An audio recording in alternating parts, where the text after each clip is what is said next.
기적의 새 아침이 밝았습니다. 우리 아침 예배로 하나님 앞에 함께 나가겠습니다. 오늘은 잠언 22장 1절에서 16절까지의 말씀을 묵상하면서 이 아침 하나님을 만나는 은혜와 감동이 있기를 바랍니다. 이 땅에 있는 모든 부모들은 다 느낄 것입니다. 자녀를 양육하는 게 쉽지 않구나. 어느 조사기관의 통계를 빌리지 않더라도 대한민국 가정에서 가장 많은 이 지출의 거의 부동의 1위는 교육비라는 통계가 있었죠. 대한민국만큼 많은 정말 교육에 열정을 가진 부모들이 있는 나라가 또 있을까라는 생각을 해봅니다. 물론 이 교육에 대한 열정은 저는 매우 바람직하다고 봅니다. 그 이유는 이 전후에 6.25 이후에 아무것도 없는 이 잿더미와 같은 항무한 땅에서 오로지 인적 자원, 그들을 개발하기 위한 교육 역량의 확대와 투자와 지속성, 여러분 이런 것들이 사실 우리 대한민국이 인적 자원 하나만 가지고는 이룰 수 없는 이 놀라운 어떤 일들을 이루어 갔죠. 그래서 부인할 수 없는 것은 사실은 부모님들의 교육열이다 라는 생각을 지울 수가 없습니다. 예전에 동네마다 플랜카드 여러분 기억나실 거예요. 그 현수막들에 축 어느 학교 입학 이런 일들이 굉장히 많았고, 축 무슨 검사, 무슨 의사, 무슨 박사, 이런 것들을 심심치 않게 볼 수가 있습니다. 요즘에도 보면 이렇게 요즘 무슨 가요 프로그램 가서 1등해도 이게 붙어 있더라고요. 저희 동네는 그런 것들도 있긴 한데, 여하튼 간에 자녀가 잘 되고 있다는 것을 사람들한테 보여주고 싶은 게 사실 부모들의 마음이죠. 여러분, 저도 이제 자녀를 양육하는 부모의 입장으로서 또 제가 자녀로서 생각을 해본다면, 알고 있는데 하지 못하는 것들, 잘 알고 있는데 이게 내가 삶의 행동 양식이나 습관으로 내려오지 않아서 여전히 많은 이 이상과 현실에 큰 간격이 있는 것을 보게 됩니다. 저는 그 대표적인 부분이 아마 이 자녀 양육에 대한 부분이 아닌가라는 생각을 해보게 되죠. 저는 일선의 목회자로서 교회학교를 포함해서 청년부, 장년부, 교구 다양한 사역들을 정말 규모 있는 교회 사이즈들에서 좀 감당했던 경험이 있습니다. 그때마다 항상 제 마음에 몇 가지의 참 의문과 또 관심이 집중되는 부분이 있었는데, 그것이 무엇이냐면, 부모님들은 신앙이 정말 흠잡을 데가 없이 아주 훌륭하신 분들이 많은데 자녀들은 그렇지 않다는 거예요. 여러분, 이 부분을 어떻게 생각을 하십니까? 자녀들은 부모와 함께 살기 때문에 부모를 늘 볼 거거든요. 그런데 자녀들은 평균 정도의 신앙에도 못 미치는 아이들이 굉장히 많았어요. 오히려 부모님들의 신앙이 별로거나 신앙이 없는 아이들 중에 정말 하나님을 사랑하고 어릴 때부터 하나님 나라의 비전을 품고 살아가는 아이들을 제가 많이 봤거든요. 오히려 참 고민이 됐어요. 그때 당시에도 그렇고, 지금도 그 고민이 명쾌하게 풀린 것은 아니지만, 우리가 오늘 여기 말씀해 보게 되어지면 이 몇몇 절에서 우리에게 제시해 주는 바가 굉장히 큽니다. 자, 오늘은 그래서 우리가 좀 살펴봐야 될 집중적인 주제는 바로 자녀를 신앙으로 지혜롭게 잘 자라기 위해서는 어떻게 해야 될 것인가 라는 부분입니다. 특별히 우리가 잠언 10장부터는 지금까지 우리 22장 이 부분까지 총 375개의 잠언의 가르침들이 있었어요. 오늘 우리가 나눠야 될 부분은 그 가운데 거의 마지막 막바지에 있는 부분입니다. 잠언은 늘 두 가지 대충 구조를 하죠. 지혜로운 의인과 어리석은 악인의 모습. 어제도 저희가 살폈었고 그제도 살폈었고, 이 지혜와 어리석은 모습은 계속 등장을 합니다. 자, 그런데 오늘 특별히 이 지혜로운 자가 전해주는 우리 삶의 실제적인 영역에서 적용할 수 있는 그런 놀라운 그 영적인 이 교훈이 등장을 하게 되는데, 특별히 오늘은 이 지혜로운 가정의 자녀 교육에 대해서 좀 다루기 원하고 있어요. 모든 부모님들은 거듭난 신앙인이라면 자녀가 이 부모의 신앙보다 훨씬 더 일체월장해서 하나님을 사랑하고 이웃을 사랑하고 이 땅 속에 하나님이 주신 비전을 자신의 비전으로 품고 정말 어디 가서나 많은 사람에게 칭찬과 사랑을 받고 또 세상과 그 영혼들을 섬기며 결국 영혼 구원까지 이어지는 그런 삶을 정말 믿음의 크리스찬 부모라면 모두가 다 원할 것입니다. 부모들의 이 마음은 이 수천 년 전이나 지금이나 이 아이들이 믿음의 사람으로 커가는 것에 대해서 동일한 바람이었던 것 같습니다. 그래서 오늘 나와 있는 이 잠언의 본문의 말씀에도 정말 그때 당시에도 자녀들을 향한 이 마음을 부모가 고스란히 품고 기도하며 키웠던 게 나오죠. 자, 우리 6절의 말씀 보실까요? 자, 우리 6절의 말씀을 함께 한번 읽어보겠습니다. 마땅히 행할 길을 아이에게 가르치라. 그리하면 늙어도 그것을 떠나지 아니하리라. 예전에 제 아내가 이 표구는 아니고 코팅을 해가지고 이걸 출력을 해서 집에 붙였던 말씀 중에 하나가 바로 이 구절이었어요. 그래서 저도 이걸 읽으면서 맞아, 그래, 자녀는 저렇게 키우는 거지, 제가 생각을 참 많이 했던 것입니다. 자, 여기 보면 이 마땅히 행할 길로 번역된 이 구문을 우리가 직역을 해보면 그의 길을 따라서라가 되거든요. 그의 길을 따라서. 자, 여기 보게 되어지면 그의 길을 따를 사람의 대상이 특정 지어지죠. 바로 아이입니다. 자, 이걸 연결하면 아이가 그의 길을 따라서 가도록 가르치라는 것이 이 6절 말씀의 핵심이죠. 중요한 건 하반절에 나오죠. 그가 늙어서 라는 말과 연결이 됩니다. 자, 그러니까 아이는 그의 길을 따라서 언제까지? 그가 늙어서 이 세상의 생명이 다하는 날까지 이걸 따라가라는 건데요. 그러려고 그러면 아이의 행동과 습관에 대한 부분이 나와야 되겠죠. 이 행동과 습관은 마땅히 따라가야 될 것입니다. 아이일 때뿐만 아니라 장성해서 나이가 들어서 우리가 삶을 다할 때까지 사실 이 행동과 습관은 매우 중요한 역할을 하죠. 행동과 습관이 그릇되면 아무리 건전한 세계관을 가지려고 해도 그러기가 참 어렵습니다. 행동과 습관이 일반적이지 않으면 어디를 가나 사실 화합하기가 힘이 들어요. 그래서 이 행동과 습관은 일반적인 교육에서도 굉장히 많이 강조하는 부분이죠. 그래서 이 행동과 습관을 바르고 온전하게 키워나가기 위해서 엄격한 규율을 만들기도 하고 또 인문학 고전들을 보게 되어지면 거기에 대한 좋은 어떤 신뢰들과 명언들을 통해서 우리의 정신과 마음을 가다듬는 훈련들을 하게 되어집니다. 자, 그런데 오늘 이 성경의 말씀에도 동일하게 이 행동과 습관에 대해서 얘기를 해주고 있는데 여기는 아이를 이스라엘 백성으로 특정 짓고 있어요. 그러니까 진짜 애기들도 포함이 되지만 이스라엘 백성이라는 하나님의 자녀에 대한 부분이죠. 자, 이들이 행동과 습관에 대해서 마땅히 행할 길, 아이가 가야 될 그 길을 따르도록 하려면 세상에서 가르쳐주고 있는 지침이 아니라 그 모든 걸 포함한 한 가지를 더 말하고 있습니다. 그게 바로 무엇일까요? 바로 율법에 잘 나타나 있다는 거예요. 자, 이 잠언이 쓰일 당시에 율법이라 하면 뭘까요? 바로 토라죠. 모세오경입니다. 이스라엘 사람들은 그 자녀들에게 날마다 율법을 강론해야 된다, 이렇게 이미 토라에서 가르쳐주고 있어요. 자, 신명기 6장 7절의 말씀 한번 보세요. 내 자녀에게 부지런히 가르치며 집에 앉았을 때에든지 길을 갈 때에든지 누워있을 때에든지 일어날 때에든지 이 말씀을 강론할 것이며 라고 했어요. 그죠? 더 희한하고 재미있는 얘기는 8절이에요. 너는 또 그것을 내 손맥에 매어 기호를 삼으며 내 미간에 붙여 표로 삼고 또 내 집 문설주와 바깥문에 기록하라. 그러면서 정말 특이한 내용은 10절부터 쭉 이어지는 신명기 6장의 내용은 바로 너 하나님 앞에 불순종하면 큰일 나, 이 부분에 대한 경고를 해주고 있습니다. 그리고 7장으로 넘어가잖아요. 더 재미있는 얘기는 내가 너를 택해서 지금까지 데려온 거 알지? 내가 네가 애굽에 종살이 할 때 너를 버리지 않고 여전히 지켜보다가 널 여기까지 데리고 왔어.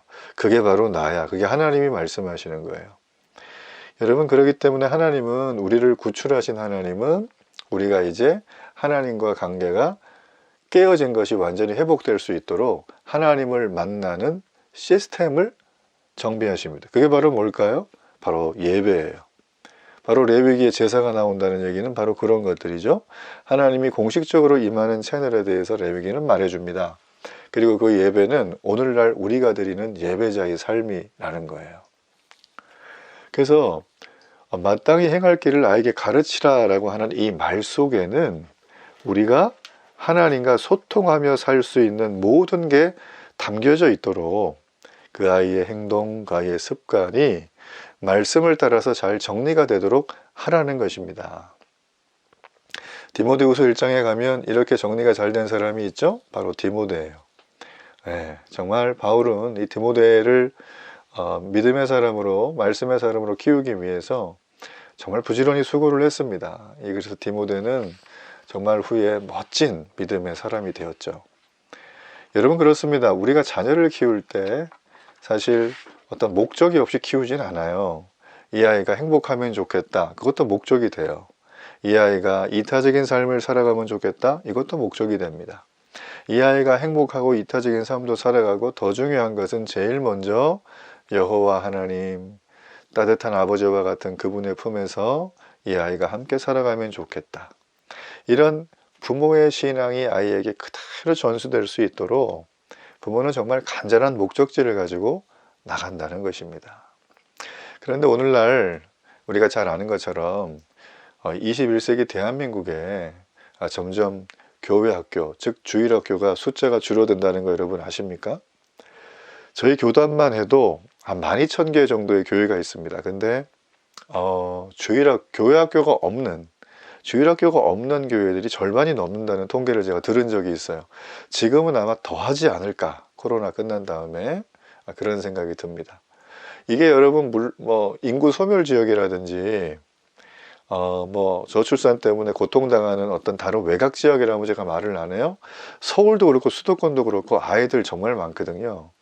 근데 교회에 아이들이 없는 거예요. 여러분, 이건 그럴 수도 있지 이렇게 넘길 일이 아닙니다. 신명기 말씀은 모세의 3번의 설교가 담겨 있는 책이죠. 여러분, 거기에는 쉐마 이스라엘이라는 정말 중요한 신명기 6장의 메시지가 담겨져 있습니다. 여러분, 쉐마 이스라엘의 핵심은 무엇일까요? 제가 좀 전에 읽었던 그 말씀이죠. 말씀이 행동과 습관을 지배하고 그 말씀으로 삶의 모든 순간의 선택에서 여호와 하나님 앞에 영광을 돌리고 너의 삶이 말씀으로 형통하라는 뜻이에요. 물론 말씀을 듣는 자는 말씀이 순종한다는 의미가 함께 들어가 있습니다. 여러분, 순종은 행동이죠. 행동은 동사예요. 동사의 삶이 없는, 즉 신앙이 관념적인 생각에만 머무른 사람들은 신앙이 절대 잘하지 않습니다. 신앙은 행동으로 가는 거예요. 말과 나의 습관과 나의 언어로 표현이 되는 것이 너무나 중요하다는 거예요. 그래서 오늘날 사실은 신명기에서도 모세는 광야 1세대들이 전부 다 사라지는 그 시점에서 이제 가나안 땅을 눈앞에 둔 요단 동편에서 다음 세대, 차세대 아이들, 그죠? 예. 그 아이들을 거기 다 불러놓고 말씀 부흥 집회를 하는 것입니다. 아이들이 저곳에 들어갔을 때 앞으로 가나안 7족속을 물리쳐야 되고 가나안 땅에 있는 바알과 우상, 풍요와 또 다산의 신, 막 이런 것들, 농경의 신, 이런 것들 바라보면은 야, 하나님보다 좀 센 것 같아. 그러면서 마음 뺏길 수 있잖아요. 그래서 그들에게 저 땅에 있는 가나안 족속을 진멸하고 그들이 새긴 우상, 만든 우상, 마음에 있는 우상, 그 어떤 것도 취하지 말라 그러고, 그죠? 물론 거기에는 형제와 같은 암몬이나 모압 같은 게 있으면, 족속이 있으면 화친할 수 있는 화친하라, 무조건 진멸하지 마라, 또 그런 말씀도 있죠. 자, 이 모든 것들을 사실은 신명기에서 모세가 자기의 죽음을 목전에 둔 상황 속에서 그런 얘기를 해준다라는 거예요. 여러분, 그 얘기는 오늘날 우리에게 굉장히 큰 메시지를 줍니다. 어떤 걸까요? 부모의 신앙이 세대를 넘어서 온전히 계승될 수 있도록 부모는 그 자녀를 위해 최선을 다해야 한다라는 것입니다. 여러분, 이 얘기는 오늘날 대한민국 한국교회에서 정말 반쪽도 안 되는 그런 신앙의 어떤 터치와 가르침으로 아이들이 지금 자라고 있는 것에 대한 너무나 안타까운 부분이라고 할 수 있죠. 많은 부모님들이 아이들을 학교에 보내서 교육을 받게 하고 또 성적을 올리거나 뭔가 하기 위해서는 학원에 보냅니다. 그래서 이렇게 어딘가에 맡겨서 아이들을 교육하는 게 너무나 익숙한 게 사실 한국의 부모님들이에요. 이건 비단 한국뿐 아니라 전 세계도 마찬가지죠. 여러분의 신앙도 교회에다가 맡겨놓는 분들이 있어요.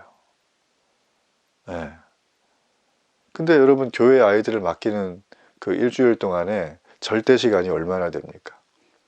1시간 반? 2시간 될까요? 길면? 조금 더 3시간이라고 합시다.